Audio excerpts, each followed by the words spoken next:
The Bermuda Triangle, also known as the Devil's Triangle, is a loosely defined region in the North Atlantic Ocean, roughly bounded by Florida, Bermuda, and Puerto Rico.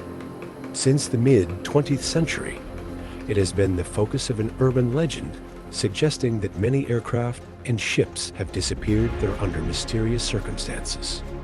The earliest suggestion of unusual disappearances in the Bermuda area appeared in an article written by Edward Van Winkle Jones of the Miami Herald that was distributed by the Associated Press and appeared in various American newspapers on September 17, 1950. 2 years later, Fate magazine published Sea Mystery at Our Back Door, a short article by George X. Sandet was the first to lay out the now familiar triangular area where the losses took place. Sand recounted the loss of several planes and ships since World War II, the disappearance of Sandra, a tramp steamer, the December 1945 loss of Flight 19, a group of 5 US Navy torpedo bombers on a training mission, the January 1948 disappearance of Star Tiger, a British South American Airways passenger airplane, the March 1948 disappearance of a fishing skiff with 3 men, including jockey Albert Snyder, the December 1948 disappearance of an airborne Transport DC-3 charter flight en route from Puerto Rico to Miami, and the January 1949 disappearance of Star Ariel, another BISA passenger airplane. Flight 19 was covered again in the April 1962 issue of the American Legion magazine. In it, author Alan W. Eckert wrote that the flight leader had been heard saying, "We cannot be sure of any direction. Everything is wrong. Strange. The ocean doesn't look as it should." In February 1964, Vincent Gaddis wrote an article called The Deadly Bermuda Triangle in Argosy, saying Flight 19 and other disappearances were part of a pattern of strange events in the region. Dating back to at least 1840, the next year, Gaddis expanded this article into a book, Invisible Horizons. Other writers elaborated on Gaddis' ideas, including John Wallace Spencer Limbo of The Lost, 1969, Repar. 1973, Charles Berlitz, The Bermuda Triangle, 1974, and Richard Weiner, The Devil's Triangle, 1974. Various of these authors incorporated supernatural elements. Triangle area. Sand's article in Fate described the area as a watery triangle bounded roughly by Florida, Bermuda, and Puerto Rico. The Argosy article by Gaddis further delineated the boundaries, giving its vertices as Miami, San Juan, and Bermuda. Subsequent writers did not necessarily follow this definition. Some writers gave different boundaries and vertices to the triangle, with the total area varying from 1.3 to 3.9 million square kilometers. Persons accepting the Bermuda Triangle as a real phenomenon have offered a number of explanatory approaches, paranormal explanations. Triangle writers have used a number of supernatural concepts to explain the events. One explanation pins the blame on leftover technology from the mythical lost city or state of Atlantis.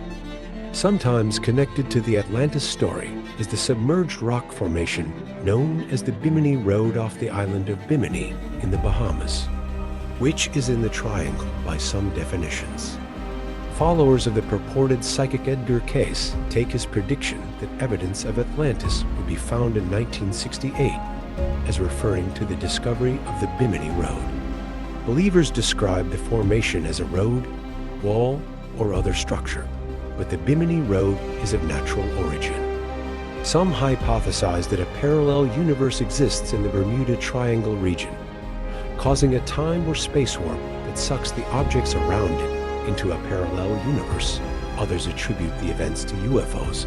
Charles Berlitz, author of various books on anomalous phenomena, lists several theories attributing the losses in the triangle to anomalous or unexplained forces. Natural explanations. Compass variations, compass problems are one of the cited phrases in many triangle incidents. While some have theorized that unusual local magnetic anomalies may exist in the area, such anomalies have not been found. Compasses have natural magnetic variations in relation to the magnetic poles, a fact that navigators have known for centuries. Magnetic compass north and geographic north are exactly the same, only for a small number of places. For example, as of 2000, in the United States, only those places on a line running from Wisconsin to the Gulf of Mexico, but the public may not be as informed and think there is something mysterious about a compass changing across an area as large as the triangle, which it naturally will. Gulf Stream. The Gulf Stream is a major surface current, primarily driven by thermohaline circulation, that originates in the Gulf of Mexico and then flows through the Straits of Florida into the North Atlantic. In essence, it is a river within an ocean, and like a river, it can and does carry floating objects. It has a maximum surface velocity of about 2 meters per second. A small plane making a water landing, or a boat having engine trouble, can be carried away from its reported position by the current. Human error. One of the most cited explanations in official inquiries as to the loss of any aircraft or vessel is human error. Human stubbornness may have caused businessman Harvey Conover to lose his sailing yacht, Rivonic, as he sailed into the teeth of a storm south of Florida on January 1, 1958. Violent weather. Hurricanes are powerful storms which form in tropical waters and have historically cost thousands of lives and caused billions of dollars in damage. The sinking of Francisco de Bobadilla's Spanish fleet in 1502 was the first recorded instance of a destructive hurricane. These storms have in the past caused a number of incidents related to the triangle. Many Atlantic hurricanes pass through the triangle as they recurve off the eastern seaboard, and before the advent of weather satellites, ships often had little to no warning of a hurricane's approach. A powerful downdraft of cold air was suspected to be a cause in the sinking of Pride of Baltimore on May 14, 1986. The crew of the sunken vessel noted the wind suddenly shifted and increased velocity from 32 kilometers per hour to 97145 km/h. A National Hurricane Center satellite specialist, James Lashine, stated, "During very unstable weather conditions, the downburst of cold air from aloft can hit the surface like a bomb, exploding outward like a giant squall line of wind and water." Methane hydrates. An explanation for some of the disappearances has focused on the presence of large fields of methane hydrates, a form of natural gas, on the continental shelves. Laboratory experiments carried out in Australia have proven that bubbles can indeed sink a scale model ship by decreasing the density of the water, and any wreckage would be deposited on the ocean floor or rapidly dispersed by the Gulf Stream. It has been hypothesized that periodic methane eruptions, sometimes called mud volcanoes, may produce regions of frothy water that are no longer capable of providing adequate buoyancy for ships.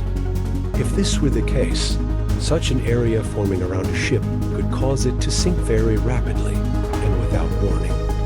Publications by the USGS describe large stores of undersea hydrates worldwide, including the Blake Ridge area off the coast of the southeastern United States.